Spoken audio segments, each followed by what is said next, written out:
Hello, and welcome to the Weekly Scroll Podcast. My name is Ryan. And I'm your favorite wanderling with a funny accent. And I'm Watt. Again. Watt is here again. Hello. How are you doing today, Watt? Yeah. The strange growth on the show. There you go. You can't seem to lance. No. I do think... I think you're our most guested guest, and I do think the combined episodes, I don't think we've talked about anything more. We have a review. I think this is the third interview. We had a playthrough. So we're on like 5 Cloud EMPRESS episodes at this point? Yeah, I did a playthrough, and then I think Meat Castle Christian did a playthrough. So yeah. Oh my gosh, yeah, and that one too. Yeah. So wow, we've done a lot of Cloud EMPRESS on the show. Yeah. It really wasn't that long ago, but it feels like forever ago. Yeah. We're huge fans, obviously. So thanks for coming back on. We're obviously stoked to have you back on. We've been talking for the past like 20 minutes. Although no one here watching knows that. So secret conversations. I'm a big fan of the show, and it's always great to be on and watch and listen to your stuff. We will always appreciate that, even though I'll never believe anyone ever listens to us. Very true. So you're here, and that means something's going on. So for those that might have their heads in the sand, what's going on with Cloud EMPRESS right now? So I'm best known for Cloud EMPRESS. It's an ecological science fantasy role-playing game that uses the Mothership D100 panic system, although it's entirely standalone, so you can use it compatible with Mothership content, or it has a free rulebook on DriveThruRPG you can use. But back again for the second Cloud EMPRESS Kickstarter. It launched last Tuesday, so we're about a week into the campaign, and it's going really well. And the idea of the campaign is to continue to expand the setting with 2 new setting books that we can talk more about, as well as doing a reprint of the first materials because they've been sort of selling really well. And also listening to sort of fan requests from the first campaign. So a lot of the reprints include they all include a new storage solution, a collector's box in 2 different versions, as well as hardcover reprints that sort of combine the previous campaign in some new ways to make it a little bit more accessible for folks just hopping in or wanting a concise collection on their shelf. Yeah. We love a good box here on the show. Very excited. A good box. And we're not getting 1, we're getting 2, because obviously I'm getting both, even though I have them, but I'm very excited to have them in hardback. The slideshow above us, for those that are watching, if you look through there, you'll see both boxes, both sets, and gosh, they're stunning. That dark green box for the Life and Death box is absolutely beautiful. But you can obviously see that on the Kickstarter page as well. Go check it out. I just dropped the link into the chat. But storage solutions, always great. Always love a good box. What was the impetus to want to reprint the original starter set in hardback, though? Sure. So at some point, I wanted to do the box set. It came up consistently that as people were getting their copies, I would say most folks don't have dedicated zine storage. Like probably we do. So I have a whole Target wooden box system for zines. I love zines. They're probably my favorite TTRPG format generally. I love how you can throw them in a backpack and you don't feel bad if they get scratched up or dented or whatever, at least for me. Okay, maybe you I just love throwing them around. I mean, my copy of the Mothership book, Pound of Flesh, is falling apart just because I carried it around for so long. But I wanted to do the box set so people could have a storage solution and keep it all together. The first Kickstarter campaign had, I believe, 8 zines, a bunch of postcards, a bunch of there's a map and a bunch of stuff. So it was a really big amount of stuff that is sort of unruly to keep a hold of. And it did come with a bag, but it's just like this eco-friendly Ziploc bag. So it didn't look really great. So folks really wanted a box. One of the things I'm really committed to doing in the campaigns is not going too far off of what I plan for. As we talked about in, I think, the last episode, the delivery of the project to me is as important as the game itself. It's a really big, important part to how people sort of receive the material and how they think about Cloud EMPRESS. So that was the #1 requested item for the first campaign was we want a box. For a while, I explored this idea of doing like a tuck box, so almost like a software box that would fold flat. So that was the first solution that I announced and got quotes on that, and it seemed like it was reasonable. But one of the other things I'm doing with the new campaign is moving to a external fulfillment partner called Quartermaster Logistics, which is one of these like larger board game, role-playing game fulfillment partners for a number of reasons. Save my back and just create sort of a long-term plan for releasing these games that is gonna. I have stairs, like rickety stairs that I have to take up and down all these zines. So, and there's snow in Minnesota. So anyway, all that's to say, the tuck box is really, really big when they're flat. So it would have been quite a large box that was really thin that would have been pretty expensive to ship despite this like low weight of the whole thing. So, decided to do international manufacturing. And as part of that, as I was getting quotes for international manufacturing, I had at least one of my like top 1 or 2 vendors telling me that they couldn't do zines or saddle stitch or whatever you want to call it, staple bound books at 60 pages. There were only a few vendors that could do 60-page zines that I was going to work with on the first campaign. So it was one of these things where I felt like I'd be pretty limited in terms of manufacturing options if the campaign, successfully funded or when it funded. And so that became sort of the impetus of like, okay, well, I know I really want to do this box. How do we move into that in a way that gives me options around the manufacturing side and making sure that we're making sort of a viable product? I did not want to go like perfect bound, like a soft cover book.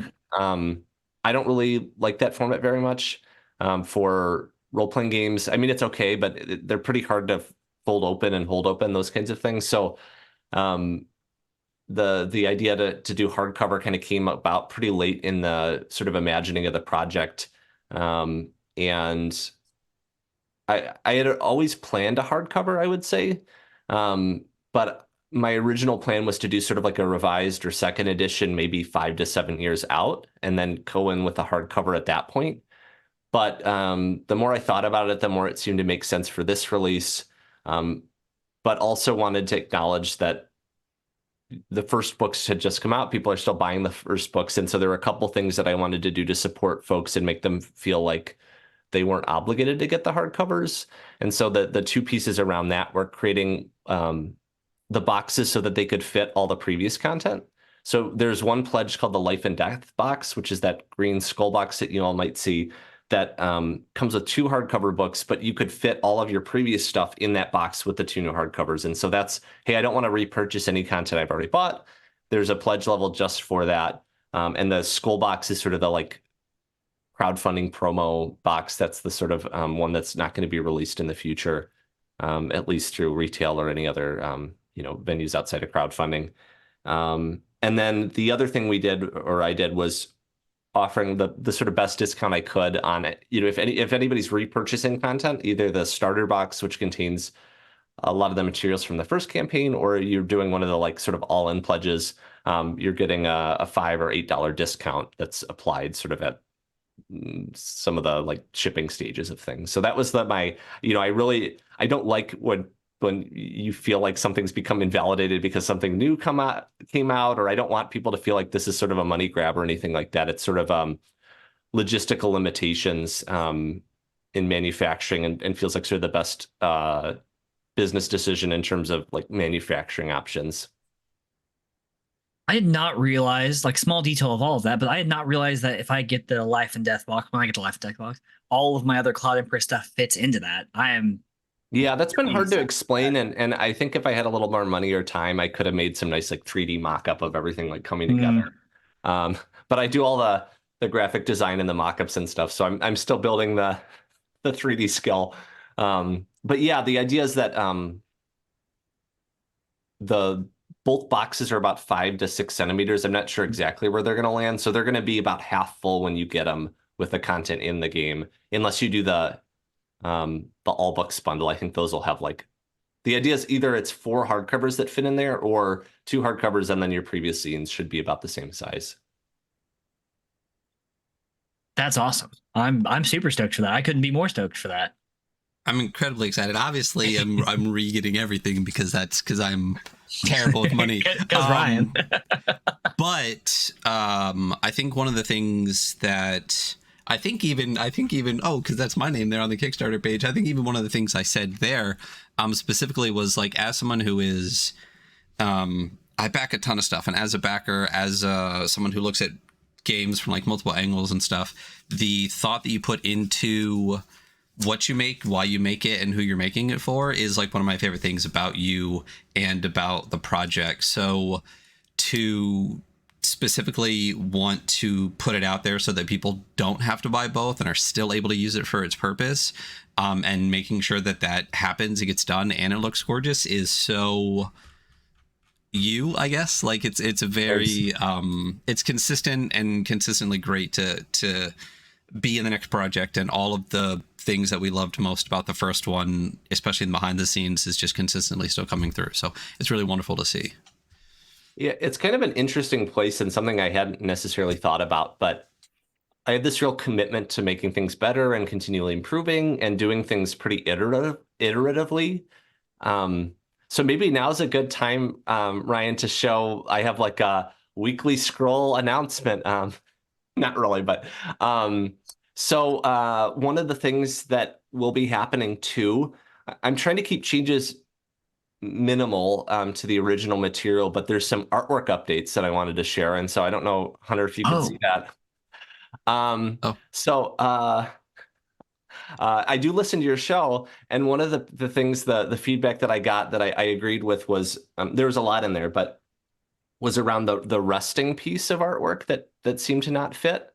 And so this is sort of the updated rest artwork that folks will see in the reprint, and anyone who got the digital files, they'll get this automatically updated. But the idea was to kind of go back with that extra layer of polish. The other piece, we can talk more about it if it's helpful, but trying to come up with a little bit more of a cohesive style with the maps in particular. So there's an example of a text map. I still like the maps from the first game. I still think they work really well. There were some like printing challenges in terms of the export files and how much I could sort of sharpen images and text and things that probably no one's very interested in. I don't know. But the other piece was I got some feedback around the usability of the maps and the overall sort of vibe that didn't work for some people. So that was the other idea of trying to bring them into a more sort of Cloud Empress vision. And so that's part of that. The books have been out since November, December for probably most backers, retailers in January, February. But I've had probably 6 months to kind of think about how everything went and really sort of assess, is there anything I'd like to change? And there's a couple things that I'm making some modifications of. And one of those, I just thought it. So this is the sort of two travelers, one of them a body hopper, a disgusting corpse, sitting and waiting their feet in the fish with the fish and kind of having a relaxing moment in nature. This is a great piece. I love this piece. Yeah. It's gorgeous. I want to actually take the individual art piece and blow it up for people watching. Which one's this one? There we go. Unlock you. This is fantastic, and having a body hopper, because I mean, surprising no one and liking creepy shit. I really love the body hopper and everything that it is. So having a nice big piece of that is really fantastic, and I love that. Like, even though this person is like a creepy corpse person, they're just like chilling, hanging out with this other guy. Yeah. So very relaxing piece. Definitely very much fits the rest page. Yeah. I don't so outside of the maps and the change to the art and stuff, were there any other big changes to the core books, or are they mostly like tweaks and whatnot? I would I think the rulebook I'm going with kind of a 1.1. So the other thing is I'm co-locating the lore. So moving a lot of the lore to the middle of the book. The original idea was spreading it out so that it would make for a more interesting reading experience. But I think, for instance, the which maybe someone has mentioned here in this room, or virtual room, having like 1-2 page spread on the Imago and then another spread on the Imago like 20 pages apart doesn't really make sense. The idea with that was to like co-locate some of the rules. So the lore is kind of being combined together. And then the other, I would say, big change, and as a business, a lot has changed since the first campaign went live. The context that I think is helpful for folks. Folks sort of see me now and where I'm at, and have questions and feedback on some of the decision I'm making. Not a ton, but in terms of like, why didn't I just do hardcover in the previous campaign? Everyone's a critic, Yeah. Well, and it's a good, I think some people do have that as a stretch goal, right? Going from zine to hardcover. My previous campaign was like $1,500, and then the second campaign did 98,000, and so I still wanted, like I said, to kind of keep with that original vision of the product, and I had all these mock-ups and stuff, so I just wasn't prepared for that level of funding, and maybe if I expected it again, I would do things differently. But the other piece, like as we talked about in maybe a previous podcast, was that a lot of the first project was sort of about page constraints in particular. And so the Last Voyage of the Bean Barge introductory adventure was always intended to go with the rulebook. And that was something that it just would not fit. 60 pages was sort of the limit with our printer, including the covers. And so I had to cut it out as a separate zine. What I ended up having is a bunch of like SKUs, what they're called. And so they're individual products that can be bundled and sold together or sold separately, those kinds of things. But when you're doing the fulfillment yourself, it doesn't really matter. It's time intensive, but I was just putting 10 to 12 items together, whatever. But then when you work with a fulfillment partner, at times putting that stuff together, like each time they touch a product is like 40 cents. And so all of a sudden, like packing 6 postcards, you need barcodes on those postcards, or otherwise you have to pay another 40 cents. And then, it gets really expensive. And so part of the idea with the sort of new second Kickstarter is to do stuff that feels really high quality, that's really exciting, that feels like a dopamine rush when you open it up. It feels like sort of a treasure chest, but also reducing the number of SKUs. And so to that, we'll be adding the Last Voyage of the Bean Barge to the rulebook in that hardcover, sort of at the back, like Frontier Scum is the one that with the, I think the organ train is one of my favorites. So it has the intro adventure in there. And then the adventures from the like year one adventure bundle, or the 5 adventure pieces, those are going to get split up into different setting books based on where they're located and some other factors. Cool.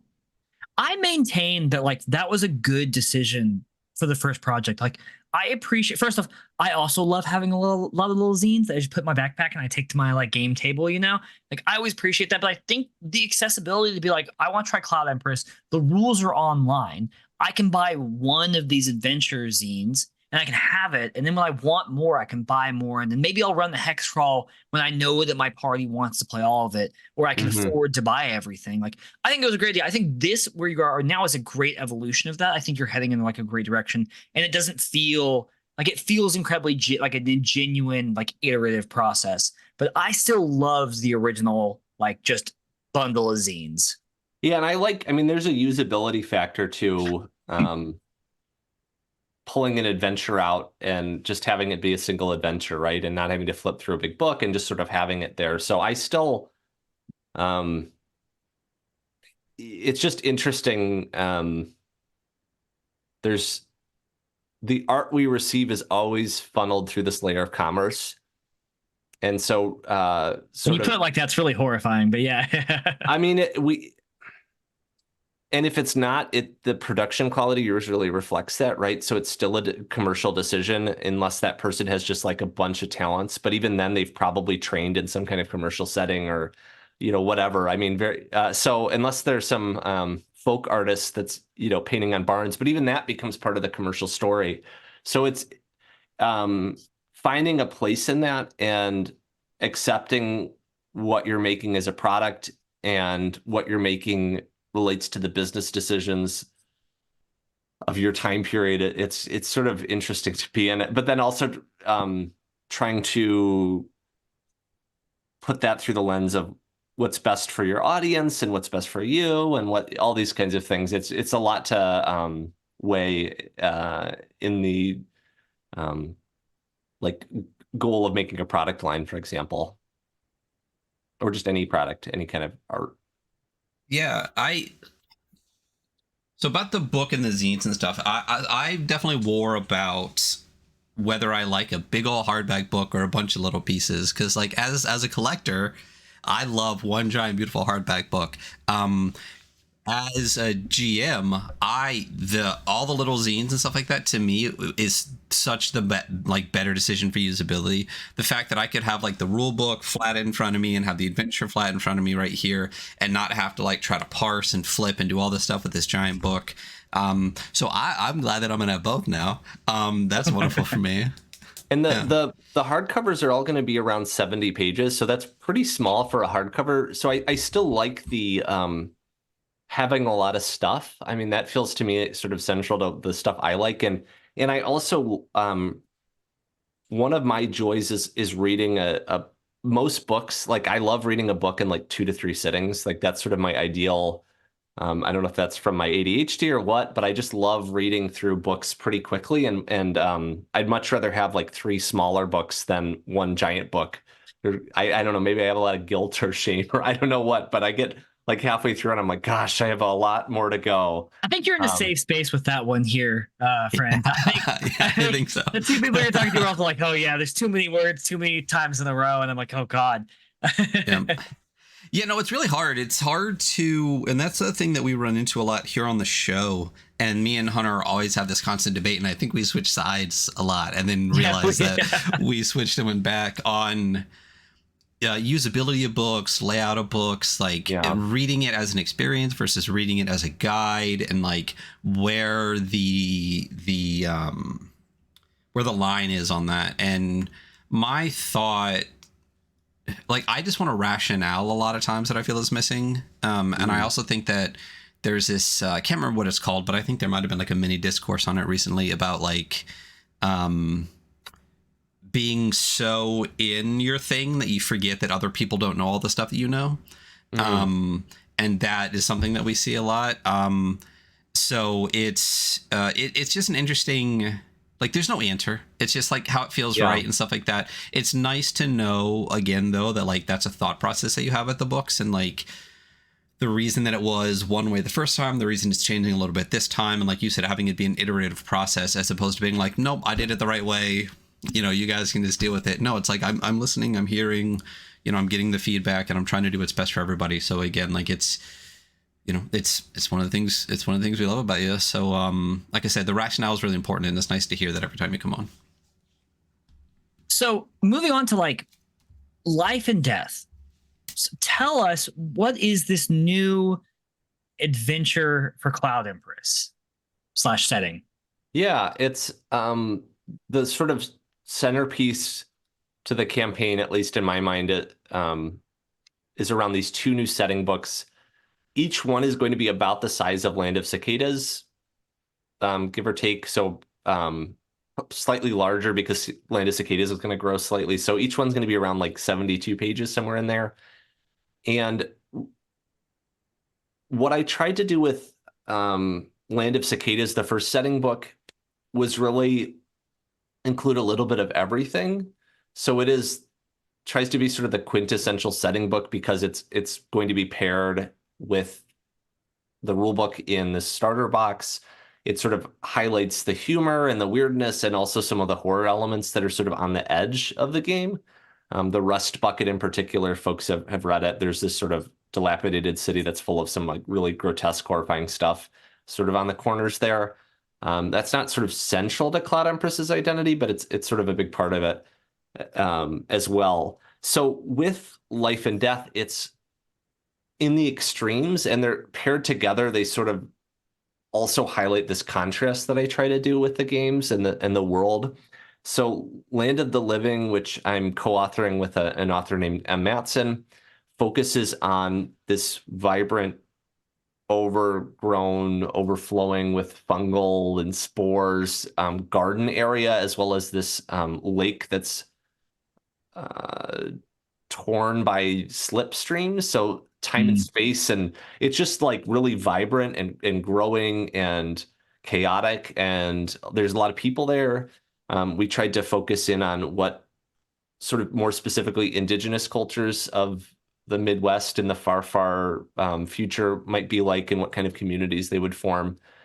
And then the other book is sort of the total opposite in that it's the landscape underneath one of the cloud cities that's cratered and fallen and decimated the entire landscape. And so it's this desert of ash, and that draws on the first Land of the Living book draws on, I think, a lot more explicitly Nausicaa in particular, some of the ways, and the Nausicaa manga too.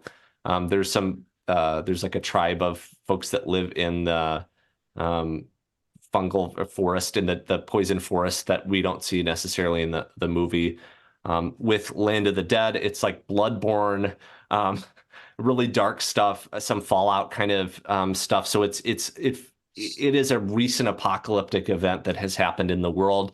The setting itself, Cloud Empress, takes place in this far future that looks really different and is sort of in the ruins of another civilization. But I've never really meant it to feel necessarily like apocalyptic. It's always meant to be just people living in a time period in a new way. Whereas this one Land of the Dead book is really meant to explore the trauma, like how trauma is personified in land and in people and in memory. So it's going to be pretty dark. One of the other neat things about both books that I think I've shared, but these both take place 2 to 3 months after the events of Land of Cicadas. And one of the things that I think is, I don't know, I don't see a ton in TTRPG setting books. You all might point to many more, but it's the book takes place in a specific summer over a 3-month period. And so it's the summer of the Century Brood. So this is sort of the late summer, early fall. And so it actually moves forward in time slightly. And so you don't need to play them in a particular order. And I think most wardens or GMs could easily navigate, or ignore that time change with their players. But for instance, Spikehead, one of the weird like hybrid human fungal creatures that we saw in Land of the Cicadas, is back in a new way, in a new place in Land of the Living. Whereas Prince Bug, who we saw in this horrible battlefield within Land of Cicadas, is now in a tower in Land of the Dead in a new setting in a new way. And so folks get to learn more about those characters and what happened. Obviously, again, like there's not a definitive story that was told in either of those books. So, wardens may have to get a little creative with how that all connects. But the other component to the setting is this idea that time and space are slippery and that memories change things, and there's some ambiguity in terms of how reality works too. So I think it's just as easy that these are different versions of them or versions from another time, or you could just change their names entirely. I don't know. So I think there's a lot of opportunities there, but for folks that played and read the first books, there will be some continuity between some of the characters you see, as well as, probably most importantly, on the covers of both of the books, the Cloud Empress we see again, and the Cloud Empress is making her way through the world. And so the traveling party is still sort of following in her footsteps and seeing what she's up to through these 2 books. That's so cool. I can't tell you how much I'm stoked for it being like you said, obviously not forced sequential, but I would absolutely run this as like, it's the summer, you all meet and get together. And then after the summer, you have this fall. That's amazing. I love the fact that you bring back your characters like later on. And I also agree, like, I think the way you set this up is like, yeah, the slip makes things weird. Like, it could not technically be non-linear, or some interpretation that gives a lot of freedom to the wardens to run it how they would. I'm going to run it sequentially because I'm a big nerd like that. So along with these 2, the Land of the Living, Land of the Dead, what else is being added? Is there anything else that's being added that you think is substantial you'd like to talk about? Well, the other piece too is, for folks that aren't aware, Cloud Empress is a hex crawl, so it has a big hex map, and that's how folks primarily explore the world, as well as these adventure locations that you could run as 1 or 2 shot adventures and some introductory adventures. The neat thing is that the books will come with a giant map. I mean, it'll be, I don't know how big it'll be, probably 11 by 17, so it won't be much bigger in terms of actual product that folks got in the first campaign, but it'll have all of these things connected in a single landscape. And so Land of Cicadas will sort of be down here. the land of the living will be up top, and then the land of the dead will be east of the land of cicadas, west of the land of cicadas. So it'll be this sort of larger landscape and effectively triple the size of the setting, at least through hexes that we saw in the land of cicadas. And those same hexes will be present on this map in a new format. Cool. I love that. I love the Big ol' hex development of map. this world. Yeah. See, it's your grand hex crawl. So as part of the story, and you said it's advancing a little bit, is your thought to every time something comes out to slowly advance a story, or is that just for this one? Yeah, I guess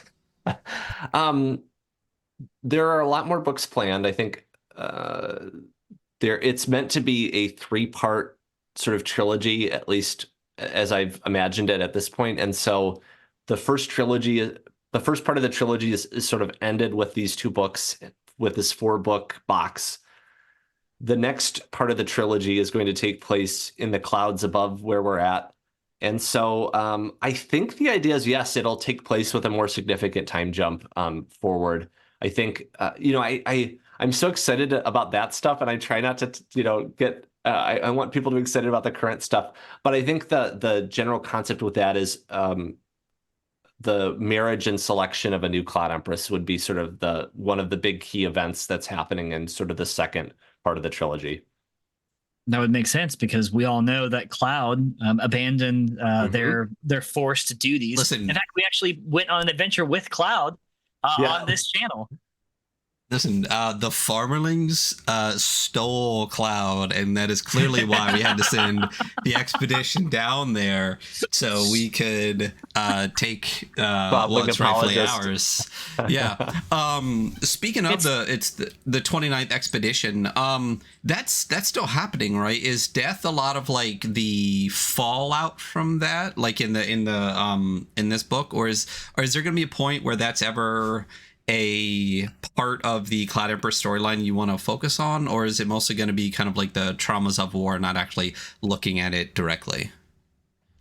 So the land of the cicadas was sort of a bigger attempt. There is like sort of a battlefield and a war setting in the central part, and so that was sort of the most direct look. Although we will see sort of cloudling forces in these other areas, sort of, but they're more stragglers, and this is meant to be sort of a difficult journey to get into these areas. And so in the case of the land of the dead, it's a giant desert. It's horrible. There's not a lot to live. It's polluted with chalk. There's actually, I'll talk a little bit about, I forget the name of it, maybe it doesn't have a name at this point, but there is sort of a wall, like sort of area, like there's a cloudling settlement with a lordling that's been tasked with keeping everyone in this area inside of it, except for scraplings that can bring goods out.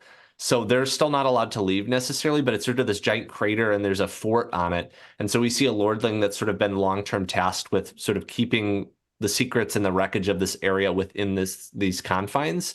We also see the survivors of a cloudling security force that lived in, it's called Bravo City, that collapsed and fell. Yeah. And so they're the only real remaining survivors because they dipped out and hid in the center of the city in this sort of armored area and survived the crash, much to the dismay of the residents there. And so the residents hunt them as ghosts while they raid as bandits any kind of travelers or relic hunters or folks that are in the area. And so we see more of cloudling culture, but it's a place that most people do not want to go to, except for these strange dreams and this mysterious voice that calls to master magicians.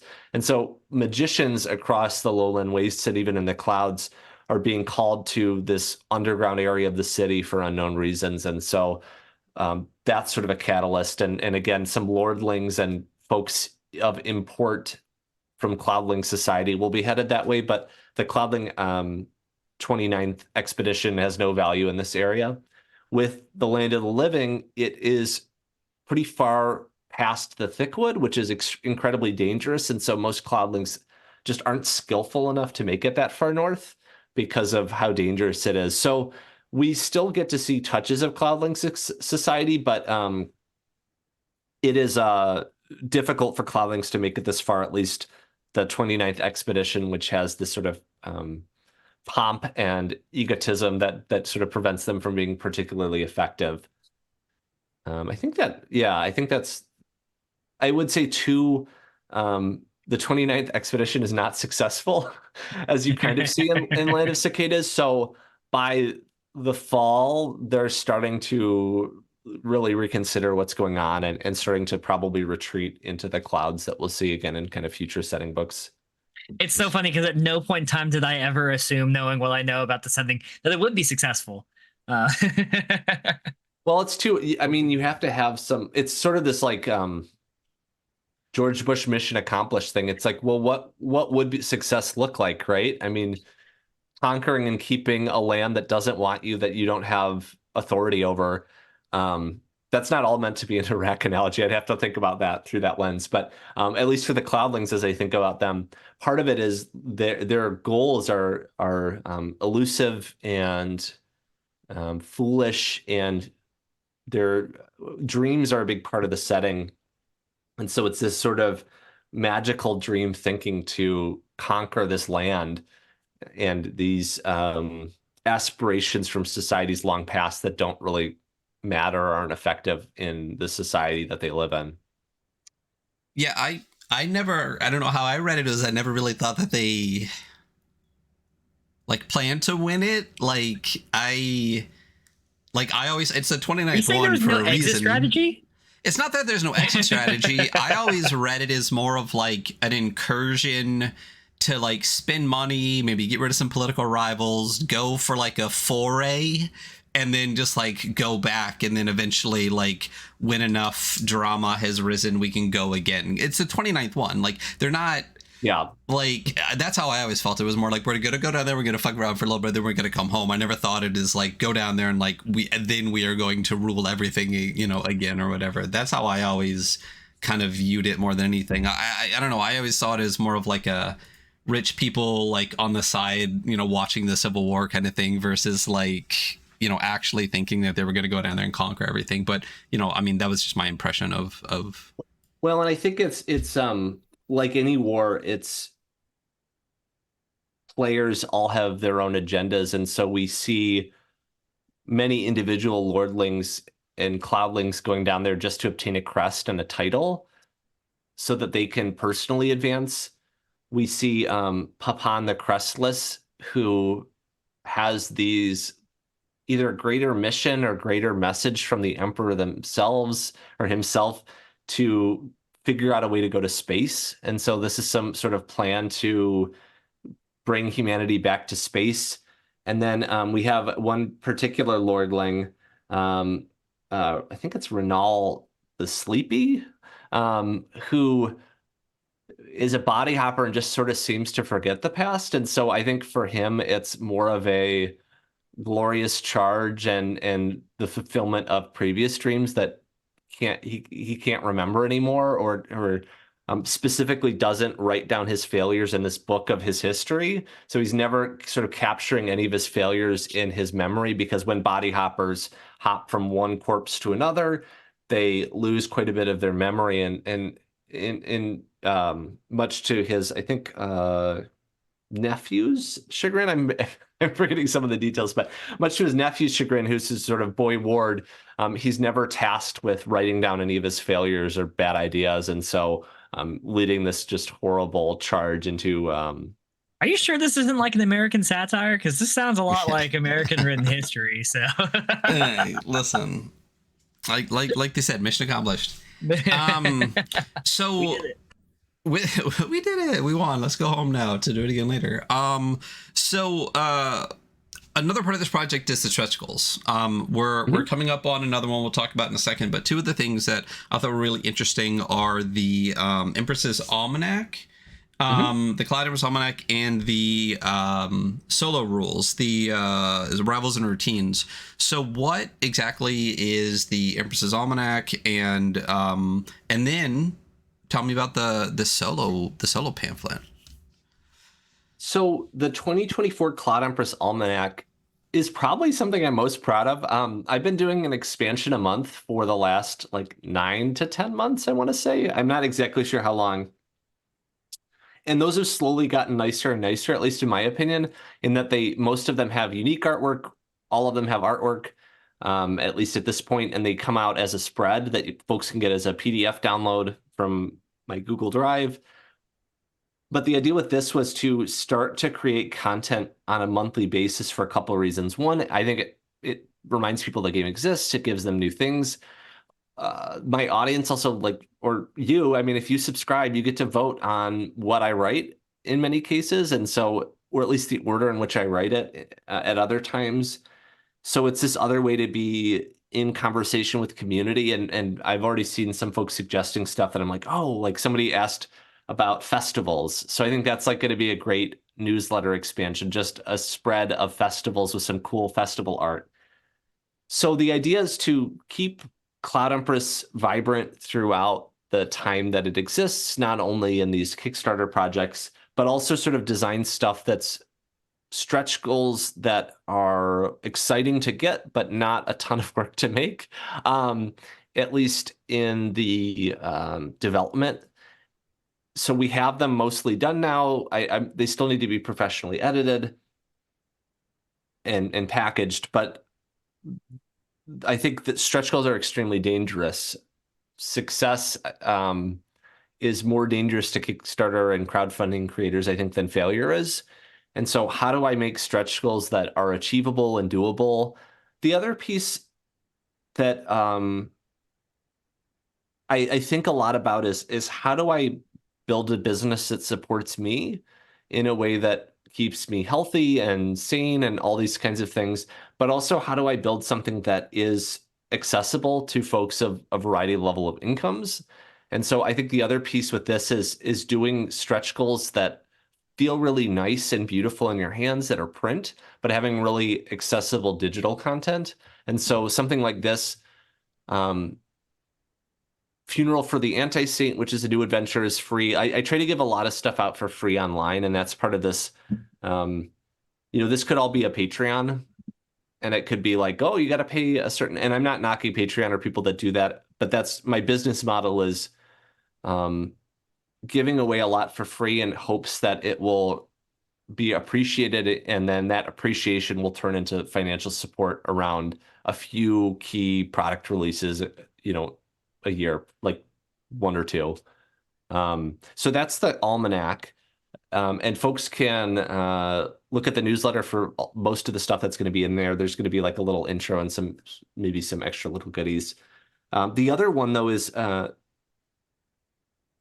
Empress. I've always sort of intended to be very solo friendly. And so that even comes down to like the number of hexes I put and how I arrange the map so that you can roll to find a random hex, for example. It's sort of designed that way. I'm really happy with the solo rolls. They're really weird. And I don't think they simulate, instead of simulating, a lot of solo games simulate a single person, and you're sort of the heroic adventurer that's traveling the world. With the Cloud Empress solo rolls, you're simulating an entire traveling party. And my biggest inspiration was The Sims.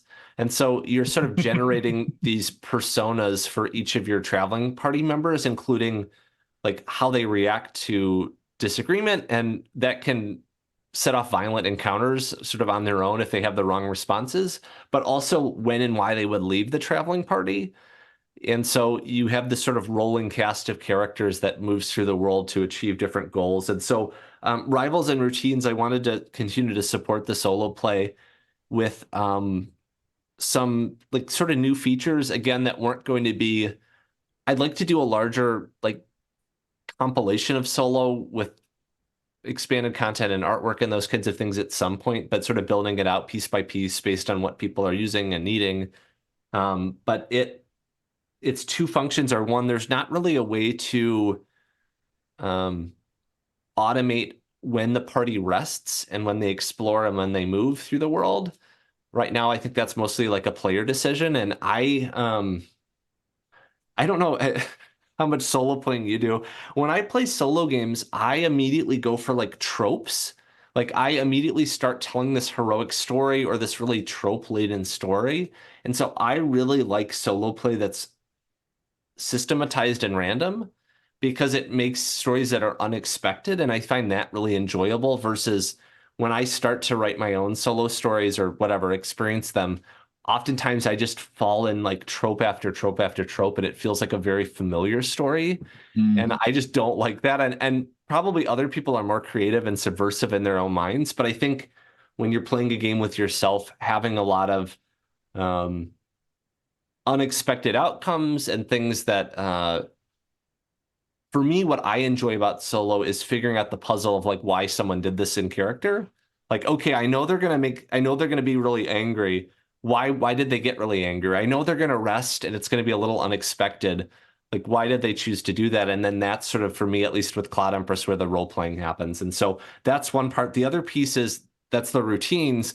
The rivals piece is I got this from Into the Odd has sort of this rival setup that I thought was really neat. And so it's how to generate a rival traveling party and including motivations and sort of weirdness and what they're carrying and who's following them.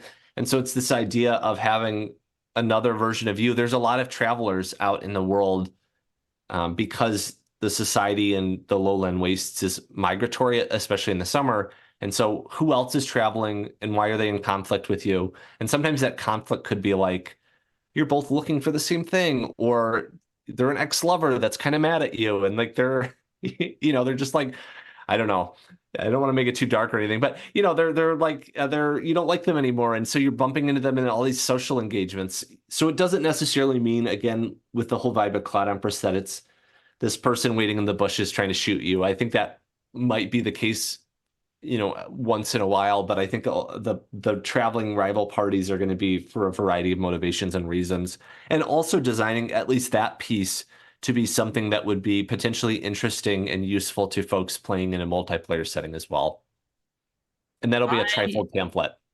I love Cloud Empress. I love so much about Cloud Empress, but I do really appreciate the fact that, obviously you created it and you have an amazing understanding of the thing that you've created, but like that whole, like your group of friends or like new acquaintances, like traveling through the summer together. I love that your like solo rules are going to keep that focus because I don't think like the single hero narrative would work well. And I love that the interplay of people and like, figuring out what they're, why they do the things that they do. And the rival system sounds like a blast. I could see that being just a person who doesn't attack you, but just kind of subverts you and tries to fuck you over every time they bump into you, or is just kind of rude. Or like a wanderling ghost that just like is pissed at you and just seems to materialize like, like, hey, like, why'd you do that? Like, why'd you kill me? Something like the humor is something I always try to keep like sort of on that, another kind of element on the edge. I think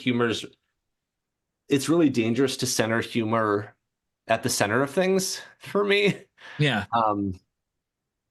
People's sense of humor it's all over, and I don't know. So I do. Well, you don't want to force it. You want it to be like a natural occurrence. And I try to give people like one of the biomes is called Thickwood.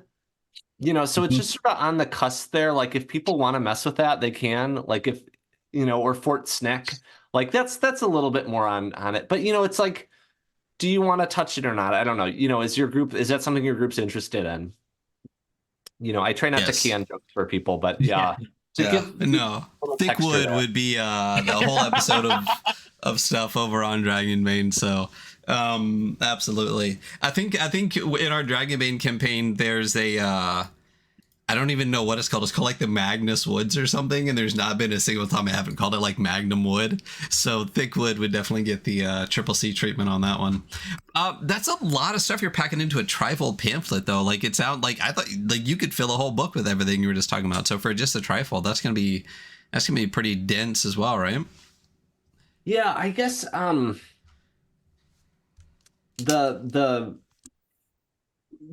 for me, solo has to be really rules light. Right. I guess I don't know why, but that's to me, it has to be. I guess why is that? I don't know. It's social obligation goes a long way for me in playing a game with other people. like doing the work. I do play a lot of solo board games now. But to take the time to set something up and also learn it, and it's not a social experience, I think it's a little challenging for me. And so I think the Rivals piece is going to be like the entire interior spread of the pamphlet, and then there will be a cover, and then I think the back will be the routine for traveling. So I think that's sort of how to imagine it, with some like little text blurbs explaining what they kind of do and how to use them. Gotcha. I also don't want my my solo play to be that like heavily ruled.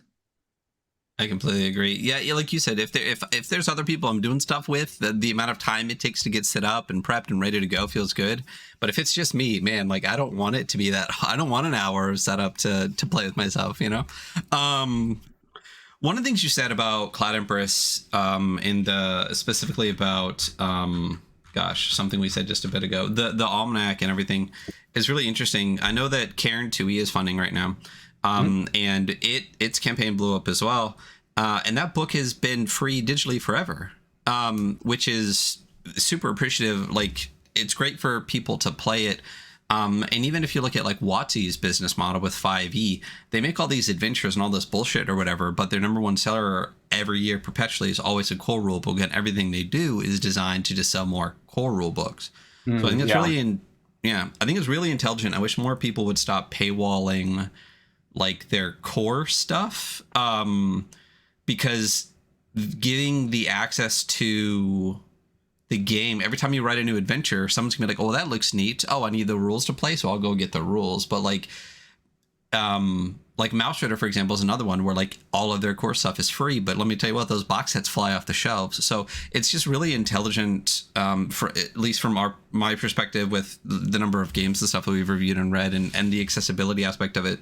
Like, value is a score on our metrics for a reason, and having free rules and stuff is such a huge part of it, but also is the extra content. So when you can have, like right now, you can find the core rules, you can find an adventure, you can find all that stuff. And if someone didn't back the first one when they're looking at life and death and stuff like that, like if I wouldn't have backed the first one, I can tell you right now, as soon as I saw death, I would have bought this one too. But to check it out, I can go get the rules now. So to me, I think that's a fantastic model to always have as much digitally free, especially in this environment financially that so many people live in. But just in general, like, you're gonna push a lot more people towards your game when your game is accessible, and then everything you put out can continue to feed back to the beginning. So I really, again, another reason we really like the way that you're doing stuff. So we'll just say that a bunch more times. We're big fans. I don't know if you've caught on to this. We're like huge fans of yours. So only our fifth episode, you know. I mean, I buy vinyl, right? So it's like, you know, I can get the vinyl on Spotify, but it's the experience. And so I try to think about that as like the experience of touching something physically is really magical. And reading, for me, I mean, I still read a lot in print. And so that's kind of the target, like, point of sale that I'm thinking about is, and also too, I mean, I think it's just, I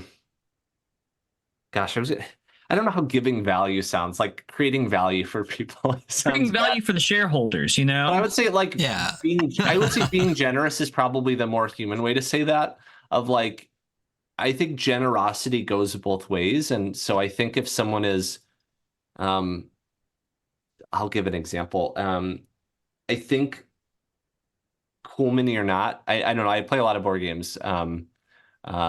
But they do these really, they're one of the big like Kickstarter breakout companies, right? They do these campaigns with like a ton of stretch goals that are all like miniatures, and you get like double the amount of miniatures if you back the stretch goals and stuff.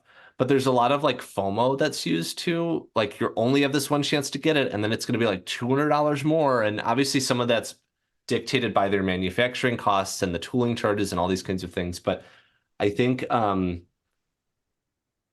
lot of times the way that they generate FOMO is not very generous to their audience. And I think that's reflected then in like how their audience treats them and how they talk about the company. And there's not a lot of generosity when you hear people talk about Cool Mini or not, for example. And so I think that's the piece too, that I want to build a community that feels generous to one another and to me for my own. I mean, I can't control that part, but offering the discount that I think I could viably do and still remain soluble and healthy and happy for the folks that, supporting people that support you early on is really important to me, and making sure like the folks that backed hot stuff on shore leave, like they took the biggest risk on me, and the people that backed the previous campaign took a bigger risk, or whatever, same amount of risk or whatever. But, really supporting the people that support you is important, provided, they're not, toxic or really holding you to standards that are unreasonable or something like that. And that's too where I think that's the other piece about being really loose with like a refund policy, and just like, hey, like, no, this isn't working. I haven't had to do that. I don't think really ever, but I'm really open to people not buying my stuff. Like if, whatever, like if it's not for you or you think it's a bad move, what I'm doing, like I can tell you why, we could talk through it. I can show you some of the rationale, but yeah, like I'm happy to fire customers too. Like, I don't know, that's it is a fine line. I mean, it's good to err on the side of generosity, of creating a positive space, but it's also good to keep in mind that, like, yeah, absolutely fire a customer. If that person's in the comments of your Kickstarter page saying that because they've given you money, they also own part of your project and you'll answer to them, you should get rid of that person. I haven't had to do that yet, so it's easy for me to say, right? Like, but I'm definitely like referencing a specific instance that yeah. Yeah. But I mean, also, you might not have had to deal with that because of the way that you've promoted and been like, it's exactly the community that you've built, like you would, I mean, with the amount of money across both projects and the number of backers that you're bringing into both, like, it's great that you're thousands of people at this point and haven't had to deal with that. And that could also be part of that generosity too. But speaking of generosity as well, gosh, this number's got up since I've been sitting here watching it, but you're about, I don't know, $490 away from the next stretch goal. And that stretch goal is, if I remember correctly, let me stretch out so I'm not talking on my ass, but it's the Creator Fund. Speaking of generosity, so what is, I know that you've previously, there's a part on your website about like grants and stuff, but what is the CLOUD EMPRESS Creator Fund? And what made you want to have that as a stretch goal here in this project? So totally stole this from Possum Creek Games. Wander Home did this. It was such a great idea, so I'm happy to do it. I haven't seen a ton of people do this. So I hope more folks see my campaign and see Possum Creek's game and with Wander Home. I guess what it is, it's through the Kickstarter. It's not a charity. It is I'm commissioning someone to make something for the world of CLOUD EMPRESS through an open application process. And so I think they are going to be like $500 grants. And that's really to do pretty much whatever you want with it. You have to sort of talk about how you're going to use that funds, but that could be, I know artwork's expensive, right? So I want to spend all 500 on a cover of a whatever. Or it could be, it's, I just need I need to pay some of my bills so that I can not have to do gig work, or so that I can feel more comfortable and have the mental space to do this writing. There's no expectation of completing it. It would be really great. I announce who those people are and what they're doing. So I think the audience creates that expectation, but obviously stuff comes up. It's just sort of it's meant to be a grant in that someone has a good idea. The other piece too that isn't, it's sort of central, is this idea of trying to get the money in the hands of people that are newer or wouldn't necessarily, see themselves reflected in the TTRPG industry, and really hear from unique voices. And so that's the other kind of piece around it, is looking at one of the things I've always tried to do with CLOUD EMPRESS is to have a really diverse team working on it. Diversity in sort of all aspects that I can think of. So this is another opportunity to continue to grow that diverse team that contributes to CLOUD EMPRESS. And then the other piece too, I mean, that's sort of first. The second piece of that is sort of supporting this CLOUD EMPRESS ecosystem. So CLOUD EMPRESS has a really, I was going to say generous, it's sort of standard in the third-party world, but people can make stuff with CLOUD EMPRESS, and they have the badge, set in the world of Cloud Empress, so people can make content using a lot of the like overarching themes and setting and lore and mechanisms. So it's just sort of supporting that sort of creation as well. And it's really fun to hear people's ideas and to encourage the work. It's been a good time. And the other piece, one of the things I was really surprised by, I did some amount of surveying previous backers about why did you back the project? Like what are you interested in? And part of the thing too is I'm really motivated to be community driven and as ethical as I can be, and really try to be a values driven publisher. And so part of that was engaging my audience and hearing what they wanted to support. So how did they prioritize recycled paper versus funding indie creators and that kind of thing? And by and large, the biggest thing that they told me was like, we want to support you as a small creator doing this, and we want to support other people who are indie creators making artwork. And I think that can be like surprising and humbling for me. But it's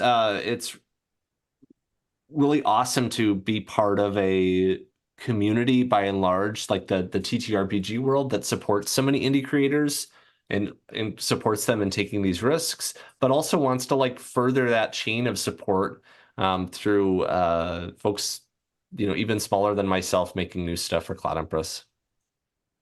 I do love how supportive the indie scene is. It really is always, humbling and just astounding how much everyone tries to prop each other up on their shoulders to like get everyone's seen more and get the work out, and like the promotion that we all do for each other at all points in time. It really is very lovely, especially when you're on Twitter and you're like, well, at least something's good on Twitter, Well, I'll say too, just for me, I've told this story maybe a couple times. I don't think I've told it here. I hope not. I repeat Tell it again.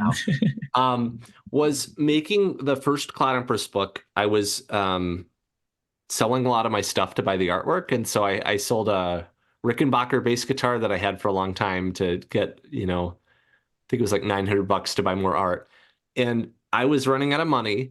And there was a game jam that Sean McCoy of Tuesday Night Games sort of kicked up, or supported on the Discord. I think somebody else maybe came up with it, but it was this idea called Voices of the Void, where folks would create Mothership pamphlets and materials that sort of existed in world, like diegetic pamphlets and materials.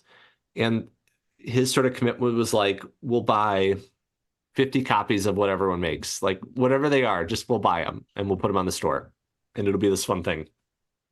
And so I don't know how I calculated it exactly, but I was like, oh my gosh, like that's $250 if I sell it at this much. And, that's like 2 pieces of artwork that I'm not, that could help the Kickstarter campaign. So I spent probably like, I don't know, like probably 20 to 30 hours on this. It was called Anaforms, and I should release it for free still. Yeah. But it's essentially about this machine that lets you put your brain into the brain of an animal for a short amount of time. And so it's about androids starting to do this, where androids are starting to upload their consciousness into like pigeons and bunnies and stuff. And there's a celebrity that her brain's put into a tiger and the tiger's abducted. And, there's this mystery thing. But anyway, I did this whole thing for like $250, right? So money is so subjective in terms of what. But for me, like a $500 would have been like so much freaking money to pursue my art. Like, wow. Like, so, but now, looking at a campaign that's like close to $75,000, like $200 isn't, or $500 isn't that much to give to somebody else to do that work. And, I don't know how that makes me sound, but it's just strange, like a little success, if you can maintain it. And again, like, keep your reputation intact and keep your wellness intact, like your personal health and wellness intact. Success feels like it can really steamroll if you build that goodwill and you start to build an audience that is interested in your work. it's, a lot of it is still difficult, but a lot of it becomes a lot easier and a lot less stressful when people start to get to know you a little bit and they start to like what you make. I think it's great that like your takeaway from like coming from the point of selling your Rickenbacker bass guitar and like doing this 30 hours of work for 250 extra bucks, your takeaway from that is that now you're on the flip side. You're like, oh no, I will give somebody the opportunity to not have to sell that thing that they have that they like, even if it's a thing that maybe they don't use every day, but they like, or to put in like a ton of extra work for not a little bit. I mean, right now for me, 250 bucks would be great, but like I think it says a lot about you as a person, your character, that's your takeaway from it. Thanks. Yeah. I mean, and I just, two people that are in my special thanks are Sean McCoy and Luke Gehring. Sean, because the TKG web store like buys a bunch of stuff, and they don't. I think that's the same with Exalted Funeral. I did my first zine, and Exalted Funeral and Spearwitch bought like 20 of them, and I was like, 20, like, oh my gosh, and even Exalted Funeral, I forget who it was working there. I don't remember their name. But they were like, oh, do you need like help paying for the print run? Like, we'll pay, we'll help you, we can front you the money and then you can send it to us and all this kinds of stuff. And that's just like so cool. I think there a lot of the vendors aren't like tastemakers in the way that they let their audience be the tastemaker. They do sort of take reasonable risks, right? Based on how something looks. And, I don't think, I don't know, like my book, Werewolves of Wall Street, like no one was going to buy 200 copies right away, right? Because I was an unknown entity and the book didn't look as good as Cloud Empress, but just the willingness to take risks. And I think too, cultures have values, right? Like communities have values. And there's a value about like experimentation and newness and strangeness that is so, I think, built into the zine format in particular, and why I love zines so much. It doesn't really, that's the other piece too, is this sort of like, I don't know, going through like publisher puberty is like, it doesn't make a lot of sense for me to publish zines as much anymore with the like financial level I'm at. But it's like kind of sad because zines are so awesome and so experimental and amazing. So I don't know. Yeah, that's a lot there, but I just love this community so much, and the connection between creators and publishers and all this kinds of stuff. Or I guess retailers maybe is a better way to put that for Exalted Funeral and Spearwitch and some other folks. Igloo Tree, who does fulfillment for has done fulfillment for a lot of my campaigns. Mm-hmm.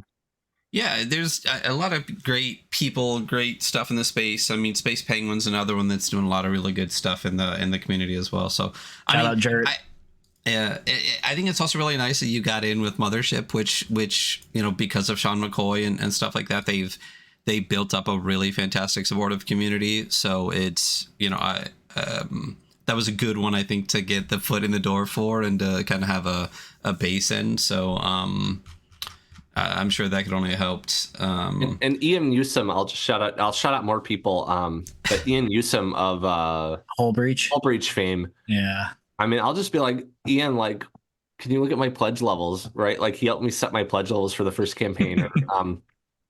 He does some game development work, and he looked at Funeral for the Anti-Saint and was like, these are the things that aren't working for me, and here's what should change, and these kinds of things.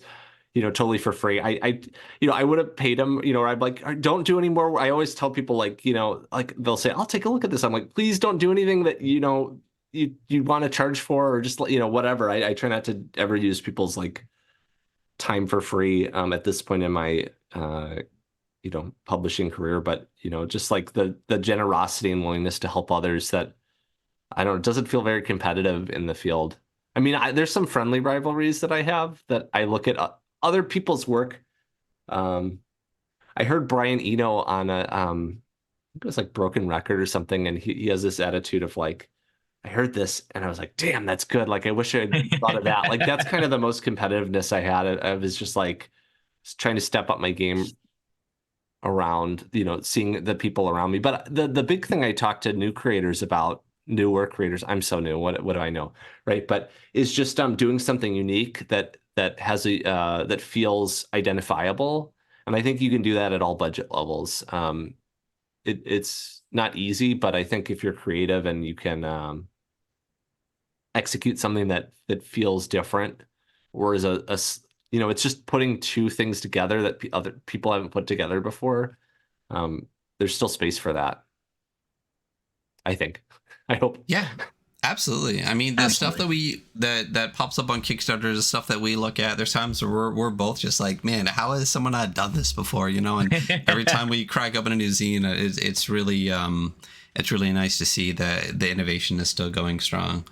Hey, and no matter what your funding level and how much money you have to spend on projects, don't use fucking AI. So your last project funded and then delivered really quickly, and I love that on this one you actually have the fulfillment map and everything. As far as it actually getting into our hands physically, it says March of 2025. Is that, I mean, obviously that is the goal. Is the year, what month are we in now? April, January, February, March, April. So less than a year from the campaign to actually hopefully have all of it in our hands. Is that the goal? Yeah, I'm trying to be conservative with that. I'll probably, I don't know. We'll just see. We'll see, where we are. I last one was completed. I think a lot of backers got it in November, and the campaign ended in February. So whatever that is, some people, December, early January for people that didn't fill out their pledge manager or, got stuff lost in the mail. The big sort of unknown for me, I mean, it is a known unknown, is just what international shipping looks like and working with a large fulfillment partner. So even something like manufacturing took a week before, it's going to take like 3 to 6 weeks now. And international shipping freight to fulfillment hubs is going to take 6 to 8 weeks. And so building that all in. So I built a giant Gantt chart now, which I did before, but it's really important. And I'm going to be working as fast as I can. Again, with some help, trying to build some healthy work-life balance stuff in here, because this isn't my day job. And I have family and friends. Mind blowing that this is not your day job. Yeah. Well, the last Kickstarter could not support someone, even a $100,000 campaign could not support, I mean, most people living a reasonable life, unfortunately, Yeah. So it's a yeah. I just mean that you're fairly good at this. Thank you. Well, yeah, I bring project management skills and things I do professionally into it. But I like doing it. It's what I don't know. I think the other piece too is, my dad worked in a creative industry growing up and owned his own business. And I saw how paying for your own health insurance sucks. It's so bad in America. So just think about all the creativity and amazing things we could have if our society supported people's healthcare, and we didn't have to live in this society where a single health diagnosis. I guess I forget the statistic. Let's go on a big. I'll have the medical debt Cloud Empress expansion. But I think that's too. We're getting too close to home there, bud. most bankruptcies are related to medical debt, right? And most folks who are unhoused or living in significant poverty have some medical debt connection. So anyway, I wanted to have health insurance, and I think the other piece too is, I saw how my dad, I don't want financial success to be tied to creative expression necessarily. That's something I think about, but when your livelihood depends on, if my livelihood started to depend on this, I would start making probably different decisions. Right. I don't know what I would do, but I would start really pulling on tropes, I think, in particular. I would do really bring it Bloodborne, right? Or From Software, I don't know. I would just start to bring in a lot more familiar elements, more so than I already do, and probably pander a little bit more. because I just be so concerned about not making the money I need to make to live. And so I think right now, I do things to bring this to a wide audience that's important to me. But I don't feel, I am a little concerned. Like I wanted to make sure I'm feeling good about the campaign now, but there was this risk of like committing to this box set and then having way too few people do it and having to eat a lot of that cost, or I don't know what I would have done.